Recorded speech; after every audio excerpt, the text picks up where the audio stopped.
Guys, welcome back to the channel पर आप सभी लोगों का एक बार फिर से स्वागत है।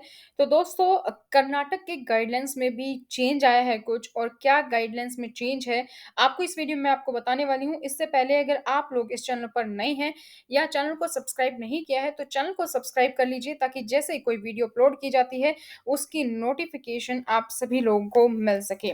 तो कर्नाटक की गाइडलाइंस में क्या है चेंज, चलिए देख लेते हैं। तो ये नोटिस जारी किया गया है 28 दिसंबर का, आप देख सकते हैं, डेट आपको यहाँ पर दिखाई दे रही है। तो इसमें क्या कहा गया है वो देख लेते हैं। तो कर्नाटक सरकार ने स्पष्ट कर दिया है कि बढ़ते कोविड 19 मामलों को देखते हुए अब होटलों पर जो लगाया गया प्रतिबंध था वो केवल उन्हीं स्थानों पर लागू होगा जहां होटलों में मेहमान को भोजन और पेय परोसा जाता है, यहाँ की जहाँ की खाना और जो भी मतलब डाइनिंग आप करते हो वहां के लिए जो है वो लागू होगा। होटलों पर तो प्रतिबंध है, इसी को ज्यादा संशोधित किया गया है। हालाँकि अगर आउटर जो है रूम्स है, उस रूम्स पे कोई प्रतिबंध नहीं होगा, रूम्स अपनी ऑक्यूपेंसी के अकॉर्डिंग रह सकते हैं, लेकिन डाइनिंग पर जो है वो रहेगा असर।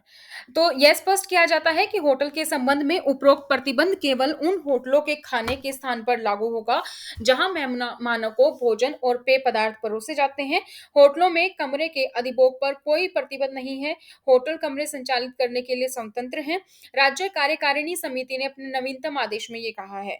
तो अनुमोदित नीति के अनुसार जो ये आवास के लिए लागू होंगे। कर्नाटक ने सोमवार को 28 दिसंबर से 7 जनवरी तक रात 10 बजे से सुबह 5 बजे तक नाइट कर्फ्यू के लिए दिशा निर्देश जारी किए थे।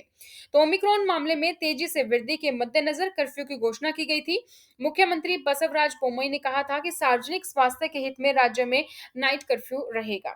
तो क्या क्या है और guidelines. Restaurant, hotel, club, pub मंगलवार से 3 जनवरी तक अपनी क्षमता के 25% के साथ कार्य करेंगे।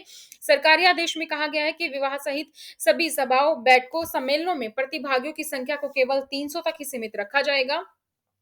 आवश्यक गतिविधियों को छोड़कर रात 10 बजे से सुबह 5 बजे के बीच व्यक्तियों की आवाजाही पूरी तरीके से प्रतिबंध रहेगी। मरीजों और उनके परिचारकों और व्यक्तियों को आंदोलन के लिए आपातकालीन आवश्यकता की जो है आवश्यकता होगी, उन्हें स्थानांतरित करने की अनुमति होगी। जिन उद्योगों और कंपनियों को रात में संचालन की आवश्यकता होती है उन्हें संचालन करने की अनुमति रहेगी। ऐसे संगठनों के कर्मचारियों की आवाजाही की अनुमति उनके संबंधित संगठन संस्थान द्वारा जारी वैध आईडी कार्ड प्राधिकरण द्वारा प्रस्तुत करने पर ही दी जाएगी। दूरसंचार और इंटरनेट सेवा प्रदाताओं के कर्मचारियों और वाहनों को वैध पहचान पत्र प्रस्तुत करने पर आवाजाही की अनुमति होगी। ऑफिस में सिर्फ आईटी और आईटीईएस कंपनियों के जरूरी कर्मचारी ही काम करेंगे, बाकी वर्क फ्रॉम होम चालू रहेगा।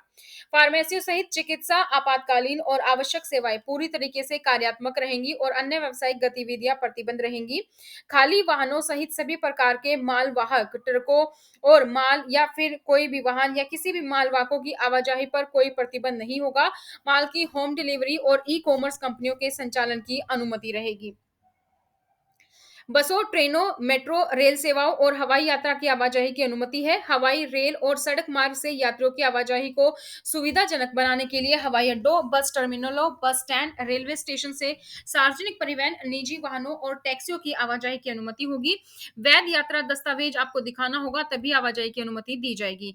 तो ये थी कर्नाटक सरकार की कुछ गाइडलाइंस। इसी तरीके से हर स्टेट की गाइडलाइंस जानने के लिए आप चैनल को सब्सक्राइब करें, ताकि आप लोगों को हर एक छोटे से छोटी और बड़ी से बड़ी अपडेट आप लोगों को मिलती रहे। तो आज की इस वीडियो में इतना ही, फिर मिलेंगे नई जानकारी के साथ, तब तक बने रहिएगा चैनल पर। Thank you so much, bye bye, take care.